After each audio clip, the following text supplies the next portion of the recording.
Shalom à toutes et à tous. On est très content de se retrouver comme chaque semaine. On aborde toujours les écrits de Manitou. Et Torah et modernité, c'est déjà le 5e épisode que le Rav Uziel nous propose pour Midreshet Yehuda Manitou. Bechavod Rav Uziel.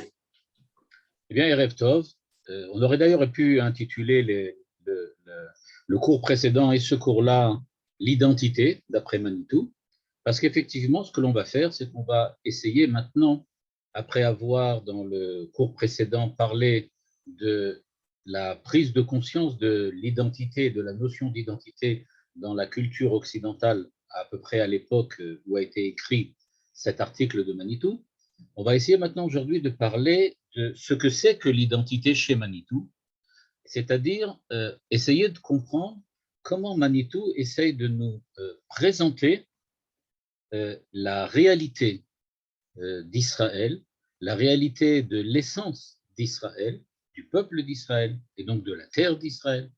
Tout cela autour de cette notion d'identité qui est une des notions les plus importantes de la pensée de Manitou, puisqu'on sait combien il l'a utilisée très très souvent dans les cours et aussi, comme on le voit ici, dans l'écriture, dans les textes écrits de Manitou. Et donc on va devoir faire aujourd'hui un petit peu d'archéologie, essayer de chercher à comprendre ce que veut dire globalement l'identité, globalement, comme je le disais, c'est-à-dire parmi des autres penseurs peut-être, et essayer de comprendre ce que Manitou entend par l'identité d'Israël. Alors je vais de toutes les façons commencer par un texte, donc par le texte que nous sommes en train de lire, et donc, comme je le disais, on va parler donc de l'identité, pas tellement de la tradition et de la modernité, mais de l'identité. Et pourquoi? Eh bien, parce que Manitou, quand il parle de l'identité, il le fait de la manière suivante. Il nous dit, dans l'identité d'Israël, il y a d'abord eu le temps hébreu. Donc, ce sont des choses que l'on connaît par ailleurs, hein, évidemment. Manitou parle très souvent de cette évolution, et on va en parler ici encore très souvent aussi, entre le juif, l'hébreu, l'israélien, etc. Israël est alors, écoutez bien là, c'est important, la nation hébraïque dont parle la Bible. Donc, dans l'identité Israël, il y a eu un temps. L'identité Israël a commencé par un temps qui s'appelle le temps hébreu. À ce moment-là, l'identité Israël, c'est la nation hébraïque. Ça sous-entend déjà évidemment que ça aurait pu être autre chose aussi. Mais ce qui est important ici, c'est surtout de remarquer qu'à ce moment-là, ceux qui représentent l'identité Israël, c'est la nation hébraïque dont parle la Bible. Et elle se connaît comme telle, comme Israël, et elle est connue comme telle dans l'environnement culturel de l'époque. C'est-à-dire qu'Israël, c'est une identité qui, un peu comme on le disait pour Shakespeare, que Shakespeare n'est pas Shakespeare, mais c'est quelqu'un qui se faisait appeler Shakespeare, eh bien là, on pourrait dire un petit peu la même chose. Israël, c'est pas Israël, c'est quelqu'un dont on dit qu'il est Israël, mais pas seulement suffisant de le dire, il faut alors que Israël soit la nation qui se connaît comme Israël et qui est connue comme Israël. Donc, c'est à ce moment-là. Et là, nous donne une définition très, très intéressante, Manitou. Il nous dit, un hébreu, donc c'est-à-dire celui qui se présente comme l'identité Israël au temps biblique, un hébreu se connaît comme une certaine manière d'être homme, pas des juifs, d'être homme. C'est-à-dire que l'hébreu, c'est une façon de réaliser l'humanité de l'homme. C'est ce que dit Manitou. Se connaît comme une certaine manière d'être homme, dont la prise de conscience, c'est-à-dire la prise de conscience de cette manière d'être homme, c'est-à-dire que quelquefois on se comporte d'une certaine manière, on vit, on agit dans une certaine façon d'être un homme, mais on n'en a pas toujours une prise de conscience. Pour pouvoir parler d'identité, nous dit Manitou, il ne faut pas seulement avoir une certaine manière de réaliser l'humanité, de lui donner une prégnance dans l'histoire et dans la conscience, il faut en prendre conscience aussi. C'est-à-dire qu'il faut être aussi capable de reprendre, on peut dire à un second degré, l'identité et la refléter aussi au niveau de la connaissance, au niveau de la conscience. Et donc, quand Manitou nous parle ici donc de prise de conscience, c'est-à-dire que l'hébreu, c'est celui qui réalise l'identité Israël, mais qui en est aussi conscient. C'est pas quelque chose qu'il fait sans le savoir, c'est pas quelque chose que, on peut dire, qui est là, présent, sans que personne ne l'ait remarqué. Il faut que quelqu'un en prenne conscience. Et il continue en disant, il se connaît comme une certaine manière d'être homme, dont la prise de conscience elle-même, c'est pas encore suffisant qu'elle existe, elle a eu une histoire spécifique. C'est-à-dire que non seulement l'identité doit exister en tant que telle, c'est-à-dire ça doit être une certaine manière de se comporter, c'est-à-dire une certaine manière de, comme je disais, de réaliser l'humanité de l'homme. Mais ce n'est pas suffisant de réaliser l'homme. Il faut en être conscient, mais il faut être aussi conscient du fait que cette prise de conscience n'a pas été d'un bloc, n'a pas été directe, elle n'a pas été en une seule fois. Il a fallu un certain temps, il a fallu une histoire spécifique.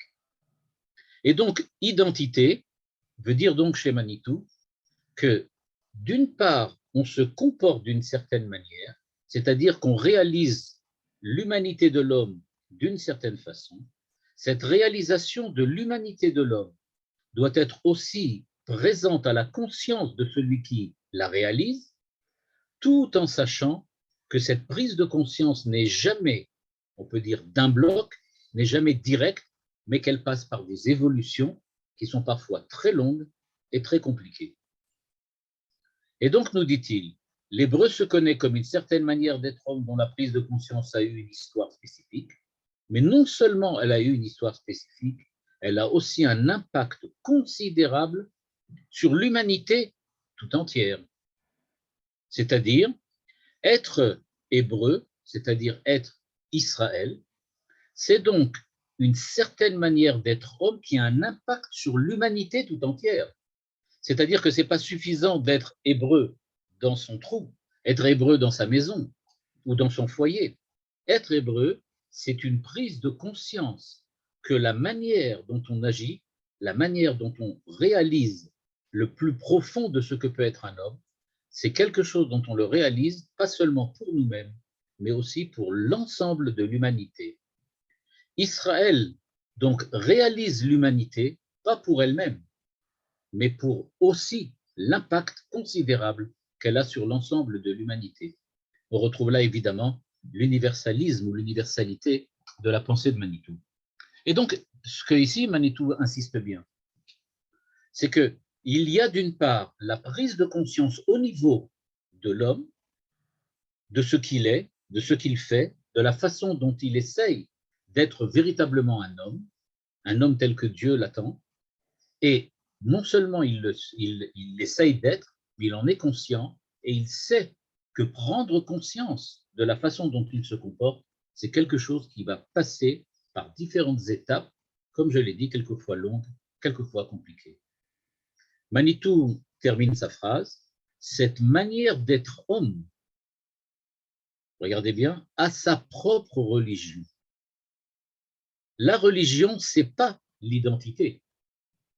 L'identité, ce n'est pas avoir une religion, c'est pas faire tchouva au sens revenir à la tradition et recommencer à faire les mitzvot et à agir selon la Torah. C'est pas encore ça, avoir l'identité Israël, bien que ça en fasse partie évidemment. Mais il dit ça comporte quelque chose, c'est-à-dire que cette manière d'être homme a une religion. Ça s'appelle la Torah, la loi de Moshe. Donc la Torah, c'est la manière religieuse de réaliser cette manière d'être. En dehors de cela, nous dit-il, elle a aussi sa propre spiritualité. Quand on parle de spiritualité ici, nous dit-il, on parle de l'événement prophétique. Je suppose, je vais le dire, mais enfin, vous l'avez tous et toutes remarqué, que Manitou n'a pas dit sa propre spiritualité, la prophétie. C'est pas ce qu'il a dit. Il a dit l'événement prophétique. Parce que si on avait dit la prophétie, si Manitou avait dit la prophétie, alors on aurait parlé sur peut-être la possibilité d'être prophète, sur le contenu de la prophétie. Mais ce n'est pas ce que Manitou voulait dire.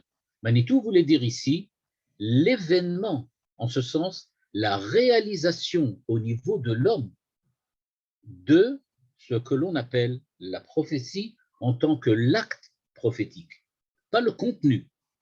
On pourrait dire d'une certaine façon, la spiritualité de l'être homme de l'hébreu, c'est-à-dire de l'être homme, de l'identité Israël, eh bien, cette spiritualité, ce n'est pas le contenu des prophéties, c'est le fait qu'il y a l'avènement prophétique en Israël. L'événement comme avènement, à savoir qu'il y a véritablement une présence de prophétie, une présence, on peut dire, que l'on reconnaît, et cette présence que l'on reconnaît, elle est justement celle de l'acte prophétique au niveau de l'homme, la possibilité prophétique au niveau de l'homme. Et Manitou de continuer et de terminer en disant, cette manière d'être homme a aussi sa propre langue, elle ne s'exprime pas dans toutes les langues, elle s'exprime dans le Lachon HaKodesh, l'hébreu, et de plus, sa propre conception du monde, là on rentre déjà dans le cadre de la philosophie. Donc en fait, quand on regarde ce que contient l'identité, eh bien on se rend compte que c'est beaucoup plus compliqué que simplement l'affirmation que j'ai une mère juive ou l'affirmation que je fais partie du peuple juif ou que j'accomplis les mitzvot et que j'étudie la Torah. C'est plus compliqué que ça. C'est beaucoup plus large en fait. L'identité, ça contient tout cela à la fois. À la fois. Et surtout, nous dit Manitou, ça, un hébreu se connaît comme une certaine matière. Ce n'est pas suffisant de se comporter comme cela, ce n'est pas suffisant d'être comme cela, il faut aussi en être complètement conscient, c'est-à-dire le faire en pleine connaissance de cause, de manière volontaire et surtout de manière consciente. Donc, dans cette petite phrase, Manitou nous introduit donc à l'idée qu'il va falloir, pour essayer de saisir ce que c'est que l'identité d'Israël, encore une fois, je voudrais bien préciser, il ne dit pas l'identité d'Israël, mais il dit l'identité, ouvrez les guillemets, Israël, fermez les guillemets. C'est-à-dire qu'il ne s'agit pas de dire quelle est l'identité de quelqu'un qui s'appelle Israël, mais qu'est-ce que veut dire avoir une identité que l'on appelle Israël. C'est ça qui est important. Et donc, c'est maintenant donc à cette définition un petit peu complexe que Manitou nous invite de réfléchir, que je vais essayer maintenant, dans ce cadre-là, de vous montrer peut-être, au fond, d'où on part et où est-ce qu'on va. Surtout, où est-ce qu'on va. Eh bien, ce qu'il faut savoir, c'est que depuis le début, on peut dire comme ça, de la philosophie, depuis le début de la culture occidentale ou autre, on se pose depuis très très longtemps la question de savoir qu'est-ce que c'est que l'identité. On en avait parlé la semaine dernière d'un point de vue sociologique, historique et ethnologique. Et donc, et anthropologique. Et donc, que veut dire ici l'identité? Alors, ce qui est intéressant, je voudrais citer tout de suite une phrase de Lévi-Strauss. Lévi-Strauss disait, Claude Lévi-Strauss, le célèbre anthropologue, disait la chose suivante. À chaque fois qu'on utilise la notion d'identité ou le terme identité, on doit nécessairement commencer par une critique de ce terme et de cette notion. C'est-à-dire qu'il n'est pas possible de parler en termes identitaires sans nécessairement dire à quoi on fait allusion, de quoi on parle. Il faut commencer par faire une critique. Et c'est pour ça qu'en suivant un petit peu l'enseignement de Claude Lévi-Strauss, je vais me permettre maintenant de suivre donc sa recommandation et d'essayer de comprendre, mais alors de quoi on parle? De quoi parle Manitou? Qu'est-ce que c'est que l'identité et qu'est-ce que veut dire l'identité? Et ce qu'il faut savoir, c'est qu'aujourd'hui, la notion d'identité, notamment en France et en Europe globalement, mais même aux États-Unis, et comme je l'expliquais la semaine dernière, est devenue très, très, très présente dans tout le fait qu'on essaye de comprendre les faits de société et qu'on parle très souvent, comme je disais la dernière fois, on parle d'une identité communautaire, d'une identité plurielle, d'une identité culturelle, etc., etc. On va commencer donc par essayer de comprendre ce que veut dire l'identité, et il va falloir évidemment remonter jusqu'aux sources pour essayer de véritablement le cerner du mieux possible. Mais je dis tout de suite, Manitou a sa définition particulière. On va voir dans quel cadre elle s'introduit, c'est-à-dire à partir de quelle prémisse Manitou arrive à la conclusion de ce qu'est pour lui l'identité, mais il va falloir savoir qu'on ne pourra pas véritablement cerner cette notion. Tout d'abord, il faut savoir, c'est que quand on parle d'identité, on commence par parler, dans le sens commun, par identifier. Qu'est-ce que c'est que l'identité? C'est ce qui permet d'identifier. Avez-vous votre carte d'identité? La carte d'identité, c'est ce qui permet de vous identifier. Et évidemment, on parle d'identifier une chose. Par exemple, avez-vous identifié la cause de tel ou tel problème? Avez-vous identifié ce phénomène? Et on se rend compte donc que la première on peut dire, acceptation que l'on peut attribuer à l'identité, c'est la connaissance. Par exemple, dans le cadre de la médecine, on va parler de « j'ai découvert l'identité de la maladie », ça veut dire que je l'ai identifiée. J'ai trouvé de quoi on parle. Ça y est, il s'agit d'une gastrose. Voilà. On sait, c'est de ça dont on parle. J'ai réussi à identifier un événement, un bruit, quelque chose. J'ai réussi à l'identifier. C'est-à-dire que l'identité de la chose, c'est-à-dire ce que j'ai identifié, c'est précisément le fait que parmi toutes les données que j'avais devant moi, j'ai réussi à distinguer les caractères propres d'une chose singulière des caractères communs des autres choses, même si ces autres choses lui ressemblaient. Il y avait beaucoup d'hommes, j'ai identifié un membre de ma famille, ça veut dire que parmi tous les hommes, et en fait ils se ressemblent, ils ont plus ou moins la même taille, ou ils sont plus ou moins ressemblants, mais il n'empêche que j'ai réussi à identifier la singularité parmi la communauté. L'identité, donc, c'est, d'un certain point de vue, c'est repérer les caractères propres d'une certaine chose, d'une singularité, parmi les caractères ressemblants, ou différents peut-être, mais communs, des autres choses qui sont autour. Et donc, distinguer, identifier, c'est d'une certaine façon plus ou moins la même chose. C'est deux manières de parler d'une seule et même chose. Il s'agit donc de la connaissance. L'identité, et c'est comme ça que l'Occident commence par le comprendre, l'identité de quelque chose, c'est la possibilité pour moi de la connaître.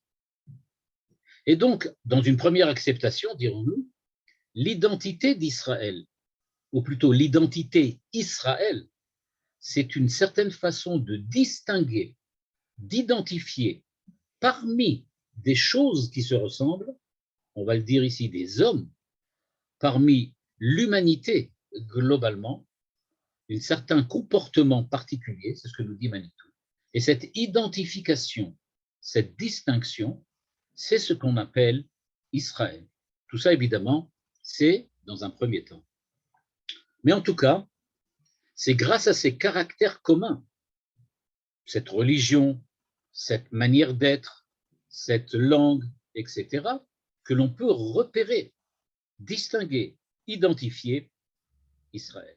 Et donc, dans un premier temps, on va le dire de cette façon-là, eh bien, on arrive à identifier Israël quand il y a l'identité Israël. Mais c'est évidemment pas suffisant. Ce que l'on remarque déjà dès maintenant, c'est que la définition qu'a priori nous a présentée Manitou de cette identité qui revient à distinguer et à identifier, cette définition comporte déjà en elle cet élargissement universel qu'on avait remarqué dans le texte de Manitou tout à l'heure. C'est-à-dire qu'on s'était rendu compte dans le texte de Manitou qui parlait d'une manière d'être homme qui a un impact sur l'humanité.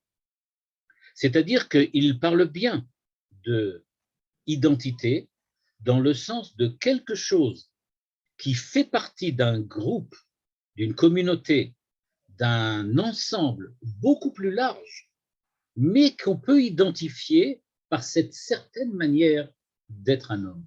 Il s'agit d'un homme parmi les hommes, mais dont on peut identifier cette certaine manière d'être homme. Et donc Israël n'est pas hors des nations, je ne veux pas dire peut-être en tant que nation, mais hors de l'humanité. Israël n'est pas contre l'humanité. Israël est distinguable, je ne sais pas comment on peut dire ça. Il est possible de le distinguer à l'intérieur de l'humanité. Il a des traits qui sont des traits spécifiques qui font qu'il est cette identité Israël, mais parmi les hommes. Parce que l'identité, dans cette première définition, c'est quelque chose que l'on rapporte à autre chose, quelque chose que l'on compare avec d'autres choses.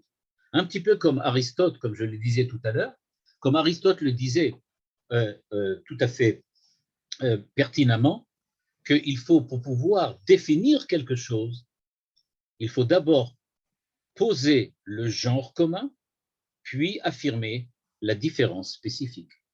C'est-à-dire, qu'est-ce qu'un homme? Eh bien, c'est un animal qui parle, par exemple. Donc, on dit, l'homme est un animal, ça c'est le genre commun. Mais il y a une différence. Parmi tous les animaux, regardez bien, il y en a qui se distinguent des autres par quelque chose de particulier. Il est capable de parler, il a la parole. Eh bien, donc à ce moment-là, cette différence qui est vraiment spécifique à lui et à personne d'autre, le définit comme l'homme parmi les animaux. Israël, c'est une identité qui est une certaine manière d'être homme parmi les autres manières d'être homme. Mais on est capable de la distinguer. On peut l'identifier. Et donc, identité Israël, c'est donc quelque chose qui permet de distinguer et donc de connaître ceux qui ont cette manière d'être homme, qui est la manière dont Manitou nous a donné la description tout à l'heure. Je vais tout de suite, à partir de là, commencer à montrer qu'est-ce que peut être ce que Manitou ne veut pas que l'on dise que ça soit. C'est-à-dire que Manitou fait très attention dans son texte de bien nous préciser qu'il faut se méfier des glissements qu'on peut faire à cette notion si on cherche à l'utiliser sur un plan différent que de celui de la connaissance.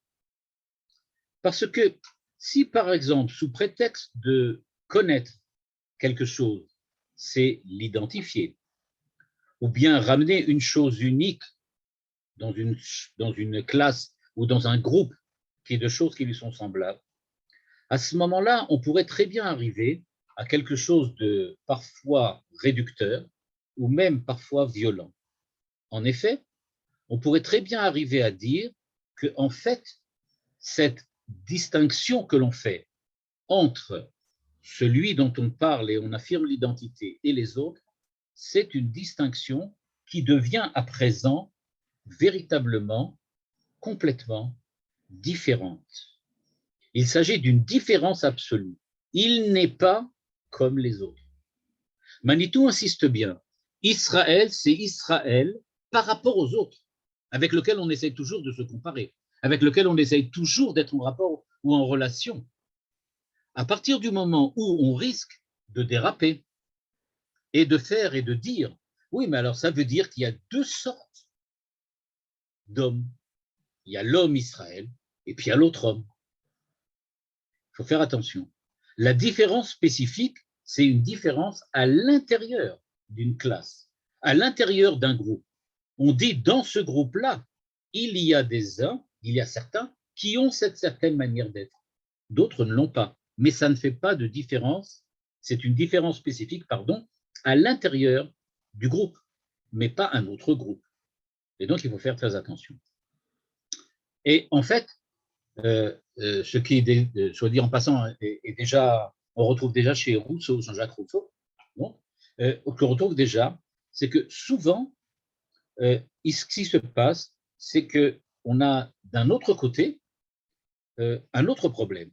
Donc, d'un problème, comme je disais tout maintenant, il y a le glissement vers une espèce de crispation autour de cette différence qui existe entre celui dont on vient d'identifier, on vient de distinguer, et les autres. Et cette crispation peut, comme j'ai dit, créer l'impression qu'il s'agit de deux choses complètement différentes, au point que leur nature, leur essence, ou même leur réalité sont complètement différentes. Comme si il y avait une manière d'être homme qui serait la bonne, et toutes les autres matières d'être homme qui seraient nécessairement complètement fausses ou inexistantes. Mais il existe aussi un autre glissement dangereux. Cet autre glissement dangereux, comme je le disais, c'est celui que Rousseau nous préconise et nous demande de faire attention. Il nous dit qu'il faut faire attention parce que très souvent, nos habitudes nous empêchent de voir les différences dissimulées sous des similitudes. C'est-à-dire que très souvent, on a l'habitude de prendre les choses globalement. La Gemara appelle ça, elle dit, là, cette expression, elle dit pour quelqu'un qui est sous, alors tout et tout le monde entier ressemble à une grande plaine. Il n'y a pas de montagne, il n'y a pas de colline, il n'y a pas de crevasse et il n'y a pas de vallée. Tout est plat. C'est-à-dire pour celui qui se laisse prendre par l'habitude, eh bien, au lieu de voir les différences entre les choses, il a tendance à tout, on peut dire comme ça, tout prendre, tous les chats deviennent gris. Tout a la même couleur. C'est-à-dire qu'il faut bien donc faire attention. Manitou nous l'a dit, il faut véritablement être conscient que quand on parle de l'identité Israël, on en prend conscience. En prendre conscience, c'est donc éviter les deux écueils que je viens de préciser maintenant. Le premier, c'est de dire, c'est pas que je suis quelque chose de particulier, une certaine manière parmi les autres, mais que je suis autre chose. Le deuxième écueil, c'est de dire, il n'y a jamais de différence entre les gens. Tout est toujours pareil. On est toujours dans la même chose. L'humanité est une. Et voilà. Il n'y a donc que des hommes, peu importe qui ils sont, qui ils ne font pas. Et donc, la connaissance de l'identité d'une chose, donc, fait qu'on est obligé, nous dit Manitou, d'en prendre conscience, c'est-à-dire d'y réfléchir et certainement pas de se laisser emporter par l'habitude. C'est pour cela qu'il faut faire attention, aujourd'hui notamment, et on le voit malheureusement dans les nouvelles et dans les informations tous les jours, il y a ce qu'on pourrait dire maintenant une tentative presque dangereuse, même plus que dangereuse, de l'utilisation du terme identité. Parce qu'on l'emploie comme synonyme de différence absolue. C'est-à-dire, il y a l'identité, on va le dire comme ça, musulmane, et donc l'identité musulmane, c'est quelque chose qui n'est pas une partie de l'humanité légitime, mais partie. Mais c'est la seule humanité possible et imaginable. On ne parle que de ça comme ça, c'est-à-dire comme ce qui est. Et donc, on ne parle pas d'une différence entre l'islam, le musulman et quelqu'un d'autre, ou le juif et quelqu'un d'autre, mais on parle du fait que cette différence est devenue un absolu complet. Et donc, ça devient un mode d'être, un mode de pensée qui est absolument irréductible, incommunicable et donc essentiellement unique. C'est pour ça qu'aujourd'hui, on entend beaucoup de discours dans lesquels on revendique l'identité comme la différence avec les autres identités. C'est-à-dire qu'on revendique le fait que j'ai le droit à une identité qui est différente des autres. Et alors, comment les autres pourraient-ils être comme moi? Eh bien, ils ne le pourront jamais. Les nazis disaient bien au moment de la guerre, pendant la Seconde Guerre mondiale, ils affirmaient les Juifs, c'est autre chose, c'est une autre race, c'est-à-dire ils pourront faire ce qu'ils voudront, ils ne pourront jamais avoir l'identité aryenne. Ça ne peut pas se faire. C'est quelque chose qui est absolument impossible. Quand on parle d'une certaine manière d'être homme, on parle qu'on reste homme. Et donc, l'identité, ce n'est pas quelque chose qui va effacer, on peut dire ça complètement, la possibilité pour quelqu'un d'autre d'y parvenir. Mais c'est tout simplement, au contraire, la prise en charge du fait que l'on est conscient qu'une certaine manière d'être homme peut être différente selon les hommes, selon les époques, selon les lieux et selon les volontés. Et donc, en ce sens, on peut le dire, il y a donc une relation entre l'identité et la différence, mais l'identité n'est pas la différence. Et ça, c'est très important. Parce que Manitou, comme je l'ai dit tout à l'heure, insiste bien. Une certaine manière d'être homme ne veut pas dire qu'on n'a aucun rapport avec les autres.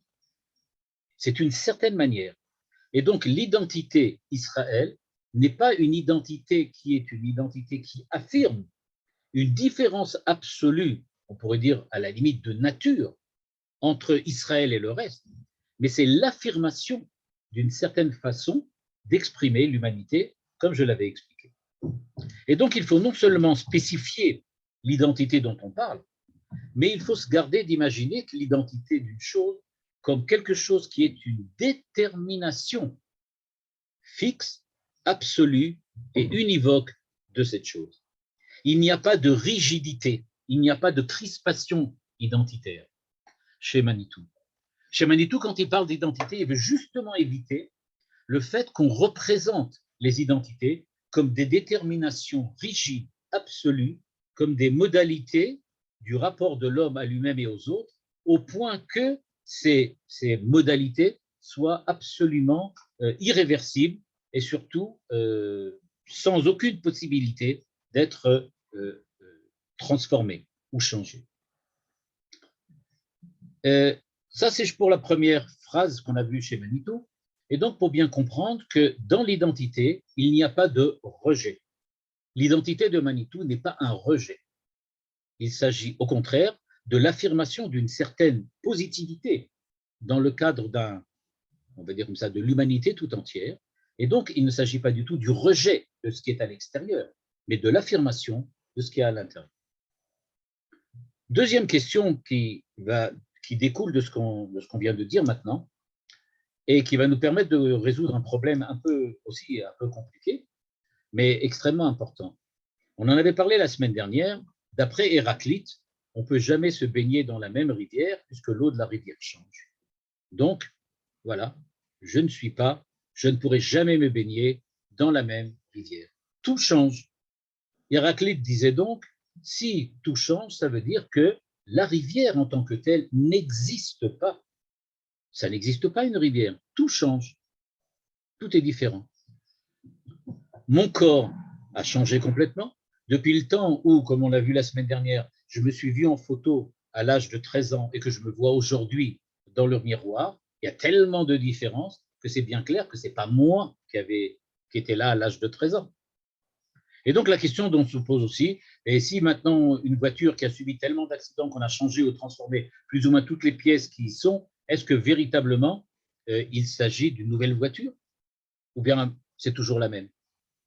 Toutes ces questions-là, en fait, et qu'on a tendance, excusez-moi, qu'on a tendance à présenter comme justement les difficultés de la notion d'identité. Qu'est-ce que c'est que l'identité?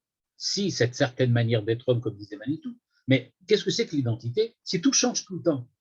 Alors comment on peut faire? L'identité d'une personne, il change. La rivière, elle change. Tout change. Alors comment peut-on parler de l'identité? Et si vous me parlez du caractère, je vous dirais aussi, là aussi, ça change. Et donc, comment peut-on appliquer? Il faut savoir que tous ces paradoxes, on appellerait ça des apories aujourd'hui, donc tous ces paradoxes et ces apories, on présente une erreur fondamentale, une véritable erreur fondamentale. C'est que la façon dont on les aborde est complètement fausse. La question est la suivante. Une rivière existe-t-elle ou pas? Réponse, elle n'existe pas puisque l'eau change tout le temps. La réponse, elle est, quand tu dis que la rivière n'existe pas parce que l'eau change tout le temps, tu ne dis pas que la rivière n'existe pas, tu dis que l'eau change, pas la rivière. C'est-à-dire que quand on parle de l'identité, qu'est-ce qu'on fait en dit? Le bateau n'est plus le même puisque tout a changé. Non, le bateau, c'est le bateau, mais les planches ont changé. La voiture, c'est la voiture, mais les pièces ont changé. L'homme et son corps sont uniques, même si les molécules du corps changent. Mais le corps de l'homme, c'est son corps, même à l'âge de 13 ans, ou même à l'âge de 25 ans, ou de 70 ans. Le corps, c'est le corps. Ce qui change, ce sont les éléments. Et donc, l'erreur que l'on fait en posant cette question sur l'identité, c'est justement de dire qu'il n'y a pas au départ d'une identité, c'est-à-dire d'une unité du corps, il n'y a pas une unité de la personnalité, il n'y a pas une unité de la voiture ou une unité de la rivière, parce qu'il y a des éléments à l'intérieur de cette unité, c'est-à-dire de ce qui relie tous ces éléments, parce que ces éléments changent et se transforment. Ce qui change, c'est le corps, c'est pas l'homme. L'homme, l'identité de l'homme en tant qu'homme, elle est unique, même si son corps change, même s'il n'habite plus de loin ou qu'il habite là ou qu'il habite ailleurs. Et donc, ce qu'il faut savoir, c'est qu'effectivement, l'identité, c'est lié, c'est en relation avec la différence. Mais quand on dit que l'identité est en relation avec la différence, comme j'ai dit tout à l'heure, c'est pas la différence. La rivière, c'est pas l'eau. L'eau, c'est ce qui compose la rivière. Et donc l'eau change, c'est-à-dire les molécules d'eau qui sont à l'intérieur de la rivière changent. La rivière, c'est l'écoulement permanent de l'eau. Les molécules en tant que telles peuvent changer. L'écoulement des molécules, c'est ça la rivière. Et donc on se baigne toujours dans la même rivière, même si on se baigne dans des molécules différentes. Parce qu'il y a une relation nécessaire, intrinsèque, de dépendance entre l'unité et la multiplicité, entre l'identité et les composantes de cette identité, entre ce qui est permanent et ce qui change. On ne peut pas trouver de changement s'il n'y a pas quelque chose de permanent. D'une certaine façon, on pourrait dire que l'absurdité de celui qui dit qu'on ne se baigne jamais dans la même rivière correspond à celui qui dirait en fait que la rivière, c'est que les molécules, à un certain moment de l'histoire, dans une certaine place, dans un certain endroit. Ça, c'est une rivière. Et après ça, le lendemain, c'est plus la même rivière, ou la seconde d'après, c'est plus la même. Or, on voit bien que c'est pas ça la définition. Il y a une relation entre les choses, mais l'identité, c'est pas le caractère d'une chose, c'est la façon dont on juge quelque chose. L'identité, c'est repérer justement le fait que le mouvement de ces molécules d'eau, c'est une rivière, que l'assemblement des planches et des voiles, c'est ça un bateau, qu'une voiture, c'est fait de nombreuses pièces, qu'un homme a un corps qui se transforme, mais que c'est de lui dont on parle. C'est ce jugement qu'on porte sur la chose qui fait que l'on affirme son identité. Et donc, comme je le disais tout à l'heure, identifier quelque chose, le connaître, le reconnaître parmi d'autres, le distinguer, tout cela, en fait, ce n'est pas simplement affirmer que c'est ce que c'est la chose, mais c'est le jugement qu'on porte sur cette chose. Et ça vous explique pourquoi, dans le texte que nous avons lu de Manitou, Manitou a insisté à de nombreuses reprises dans les quelques lignes qu'on a vues sur le fait qu'il y ait une prise de conscience de l'identité Israël.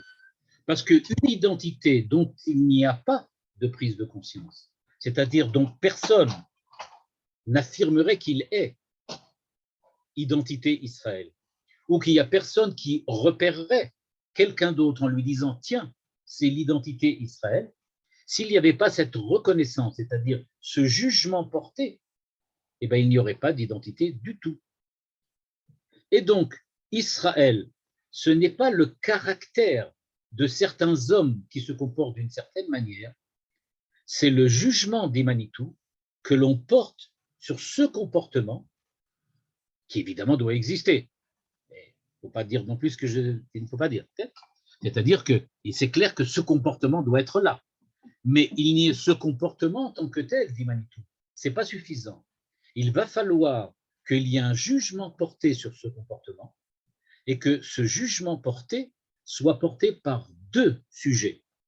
Le sujet lui-même dont on parle, c'est-à-dire l'Israël dont on affirme qu'il est justement l'identité Israël, et les autres hommes de l'humanité qui le reconnaissent comme tel, comme celui qui porte l'identité Israël.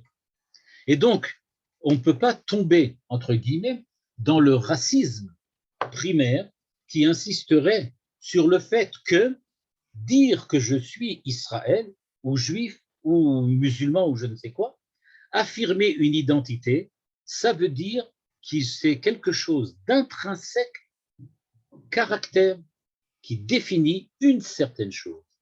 C'est toujours l'appréciation de cette chose par moi et les autres.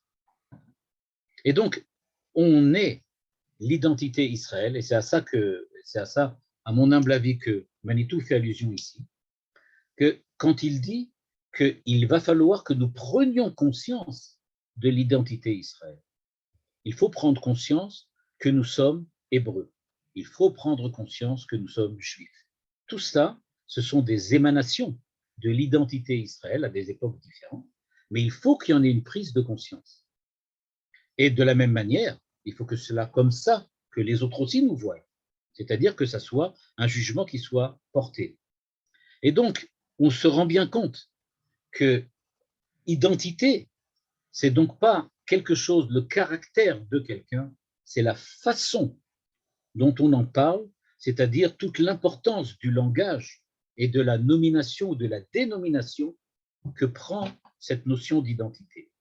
Il n'y aura pas donc d'identité, dit Manitou, tant qu'il n'y aura pas de nomination, de dénomination, sans qu'il n'y aura pas de langage.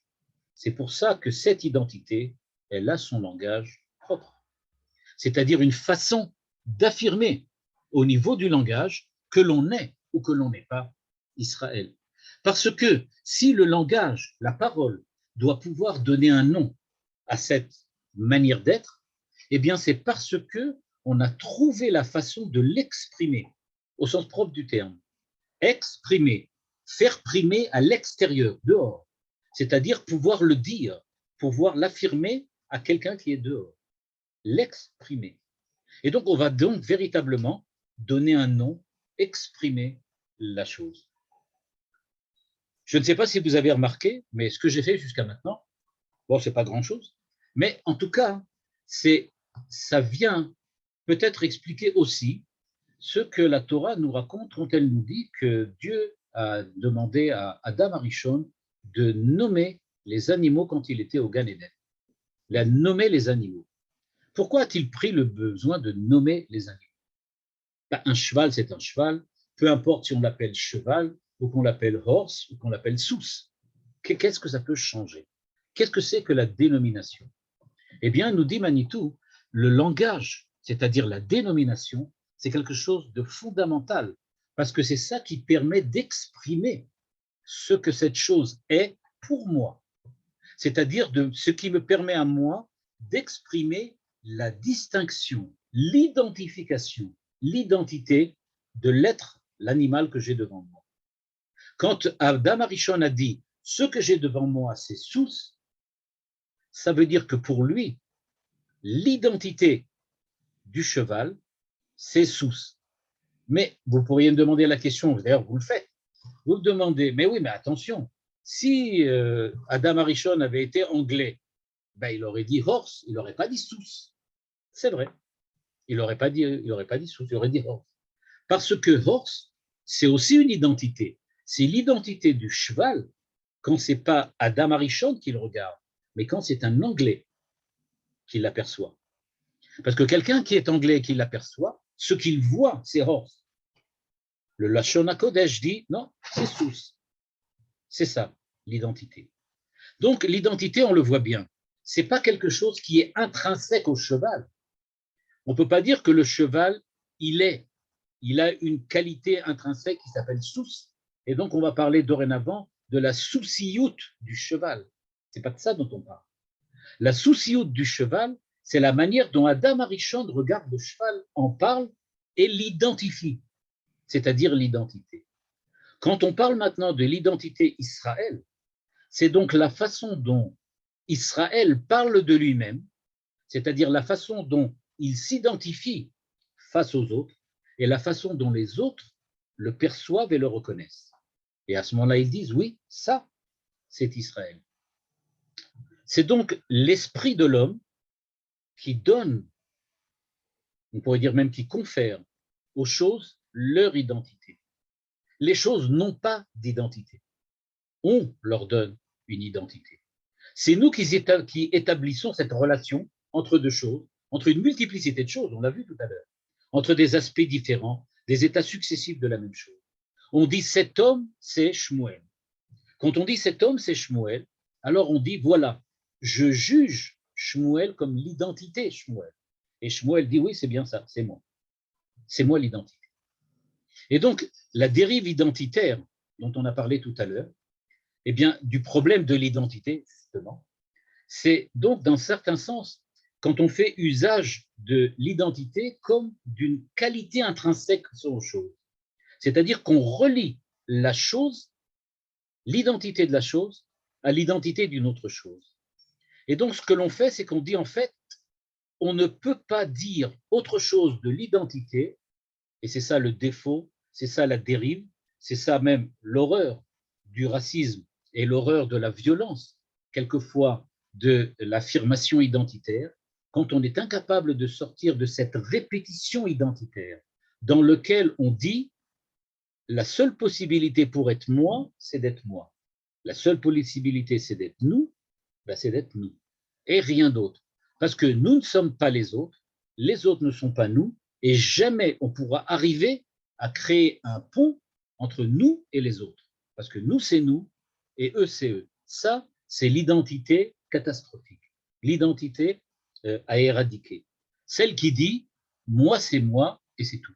Donc, rien ne peut être moi, rien ne peut être les autres, il n'y a absolument aucune relation, aucun contact, aucune possibilité d'universalité. Or, Manitou l'enseigne dans très nombreux textes et dans très nombreux cours. Au point de départ de la tour de Babel, il y avait Safa Achat ou Dvarim Achadim. Il y avait déjà Safa Achat, un langage unique, le Lashon HaKodesh. Alors, qu'est-ce que c'était que ce Lashon HaKodesh, disait Manitou? Eh bien, le Lashon HaKodesh, disait Manitou, c'est cette possibilité de parler des choses, de les identifier, de les distinguer de manière universelle. Il y avait Dvarim Achadim, on était capable de repérer les multiplicités, on était capable de repérer les différences, on était capable de repérer les certaines manières différentes des autres manières. Mais il n'empêche que tout ça, c'était dans un groupe, un groupe global qui est universel. C'est à l'intérieur de cette universalité qu'on pouvait parler des différences spécifiques, mais on en parlait dans l'universel. C'était ça, Safa Achat. Le problème de la tour de Babel, le Safa Achat a disparu et il est resté Dvarim Achadim. C'est-à-dire, nous dit ici Manitou, eh bien, il est resté que l'idée de l'identité comme crispation dans lequel on reste définitivement bloqué sur ce qu'on est et sur ce que les autres ne pourront jamais être. Ceux qui sont extérieurs, à l'extérieur, ne pourront jamais être à l'intérieur et inversement. Il y a un très beau texte du Pitré Sheharim, un des grands commentaires kabbalistiques d'un des élèves du Gaon de Vilna sur le Harizal, qui le dit de manière expresse. Il dit aussi, en fait, Israël, c'est sur l'arrière-plan, sur le fond, sur de le reste de l'humanité. Il n'y a pas Israël ou l'humanité, il y a toujours Israël et l'humanité. Ça va de pair. L'identité Israël n'est pas une identité contre, c'est une identité comme. On est comme un homme d'une certaine manière d'être, dit Manitou. Je vais juste revenir maintenant un peu sur la phrase de Manitou. Et on va essayer de la lire comme ça de manière plus claire. Un hébreu, je lis ici à la ligne 15, un hébreu se connaît comme une certaine manière d'être homme, dont la prise de conscience, on s'en rend bien compte, il ne peut pas parler d'identité hébraïque s'il n'y a pas eu de prise de conscience. On ne peut pas parler d'être un homme s'il n'y a pas eu une prise de conscience d'être homme. Maintenant, même cette prise de conscience a eu une histoire spécifique. C'est-à-dire que, comme je l'ai dit tout à l'heure, ça ne s'est pas fait d'un seul coup. Il a fallu toute une évolution, toute une histoire. L'histoire ici, et ici évidemment on entend l'écho de Rabbi Yehuda Halevi, l'histoire ici, qui est une histoire spécifique, et regardez comme Manitou insiste bien, de la même façon que l'identité est spécifique, l'histoire elle aussi est spécifique. La façon dont on prend la conscience de cette identité spécifique, de cette distinction, du fait que l'on est différent, qu'on a à se connaître, ça aussi, ça a une histoire spécifique. Et donc, un peu comme Rabbi Yehuda Halevi, enfin, plutôt beaucoup comme Rabbi Yehuda Halevi, et peut-être un petit peu comme le philosophe allemand Hegel, insiste ici Manitou pour dire que l'histoire de l'évolution de la prise de conscience fait aussi partie de la réalisation de cette manière d'être homme qu'on appelle l'hébreu. L'hébreu, ce n'est pas seulement une manière d'être homme, c'est aussi la manière dont va évoluer la prise de conscience de cette manière d'être. Et d'un certain point de vue, quand on parle de l'évolution ici, il veut évidemment affirmer le fait qu'on va pouvoir en dire à différentes époques, à différents moments, on va pouvoir en dire des choses différentes, tout en restant à l'intérieur de la spécificité de cette identité. Et il nous dit encore, ça a un impact considérable sur l'humanité tout entière, oui, parce que précisément, c'est la pensée de Manitou, la pensée de l'hébreu, c'est la pensée de celui, cette manière d'être, qui est celle d'être un homme, d'un homme qui veut rester dans l'universalité sans avoir les défauts de la particularité. Le petit paragraphe se termine en disant « Cette manière d'être aime à sa propre religion, la loi de Moshe, c'est-à-dire religion, c'est-à-dire la relation avec le Créateur, la relation avec Dieu, la façon dont l'homme, cette manière d'être homme, qui n'est pas face aux autres hommes, mais qui est une manière d'être homme face à Dieu, elle a sa propre spiritualité, qui est la façon dont cette religion, cette loi de Moïse, cette loi de Moshe, se réalise au niveau de l'homme particulier, l'individu, un individu, non seulement, on peut dire comme ça, la communauté tout entière et la communauté de cette religion, de cette relation, mais chacun d'entre nous à l'intérieur de la communauté a aussi sa manière d'être, c'est ce qu'on appelle la prophétie, et donc on a son langage et sa propre philosophie, sa propre conception du monde. Donc, dans cette petite phrase, on commence déjà à entrevoir ce que c'est que l'identité d'après Manitou. Et donc, la semaine prochaine, on va continuer et on va voir donc comment cette identité qu'on appelle Israël a passé différentes étapes historiques dont on va le voir. La première va s'appeler l'hébraïsme, puis le judaïsme, puis l'israélisme, puis le retour de l'hébraïsme, etc., etc. Donc ça, on le verra, Bezrat Hashem, la semaine prochaine. Et on va voir ensuite, une fois qu'il aura exposé ça, comment Manitou relie tout ça avec cette notion de tradition et de modernité pour bien montrer que, précisément, l'identité, c'est passer, faire le lien, la relation entre la tradition et la modernité. L'identité, c'est justement la façon dont on est, une certaine manière d'être homme qui, à la fois, prend en compte le passé et le futur, et qui sait vivre au présent cette double relation avec le passé et le futur dans le cadre d'une spécificité qui le distingue des autres façons d'être homme. Pour Israël, cette façon d'être homme étant l'universalité.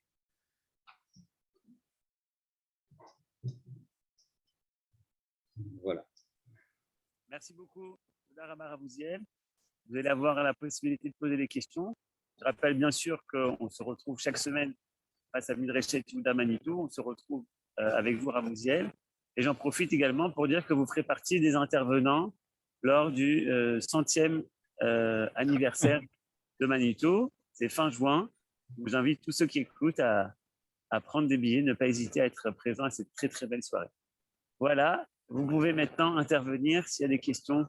Chers amis, c'est le moment. Oui, moi j'ai une question à Ravouziel. Je ne comprends pas pourquoi notre manière d'être exprimée en tant qu'Israël, en tant que juif, même de façon avec un paramètre universel, pourquoi elle dérange justement cette façon, même si on est à la fois égaux et différents par rapport aux autres, mais elle dérange quand même tout au long de notre histoire, quoi. C'est-à-dire, vous parlez du fait qu'il y a eu des pogroms, que les Et gens… même au départ, je veux dire, au départ de l'histoire de l'hébreu, et même si on a un caractère universel, mais notre manière de nous exprimer dérange les autres. On est quand même ciblé comme étant différents. Ouais. D'après Manitou, c'est précisément ça qui gêne, on peut dire comme ça, les autres manières d'être homme. C'est le fait qu'Israël a une manière d'être homme qui se focalise sur l'universel. C'est-à-dire qu'Israël est prêt à montrer à l'ensemble de l'humanité que toutes les autres manières d'être homme sont légitimes tant qu'elles respectent l'universalité. Or, ce qu'il y a, c'est que… les autres, puisque c'est parce positif. que, comme je le disais tout à l'heure, il y a véritablement une crispation identitaire autour de chacune des autres identités. C'est-à-dire que je ne veux pas dire un musulman, parce que c'est un peu large peut-être, mais certaines formes d'islam sont des islams crispés qui ne supportent pas une autre identité que celle-là. D'accord. Dans aucun cas. Et donc, c'est ça qui les gêne. Je comprends le terme. D'entendre qu'on parle d'universalité. Merci. Toda Rabba.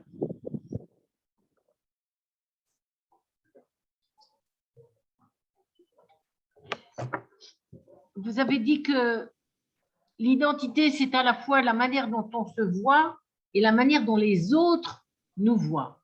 Oui. Il n'y a pas forcément, au contraire, il n'y a pas de coïncidence entre les deux. Est-ce que cette absence de coïncidence entre les deux, et parfois cet énorme écart entre la manière dont Israël se voit comme Israël et la manière dont les autres le voient, est-ce que ça ne remet pas en cause le projet de l'universalité ?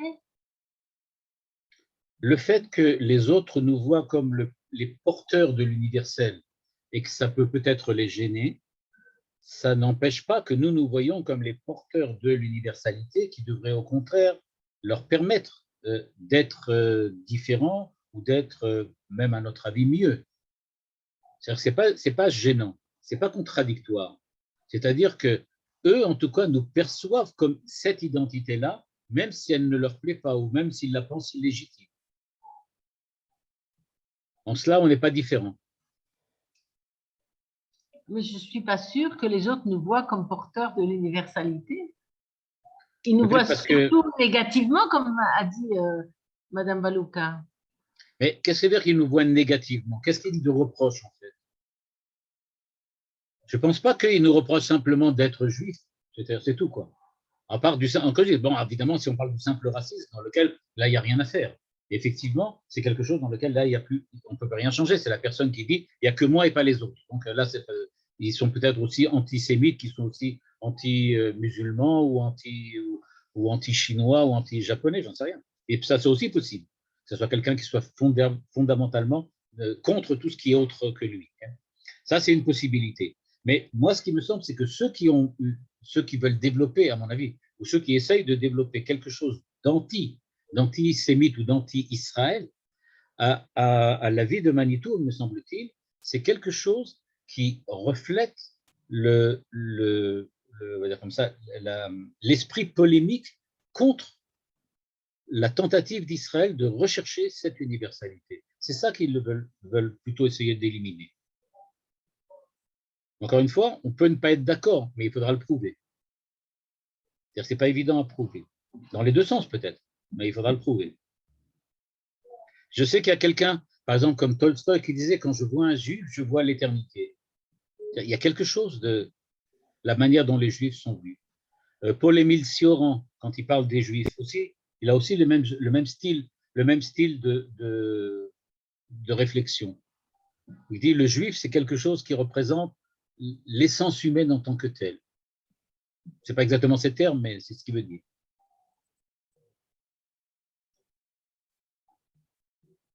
תודה.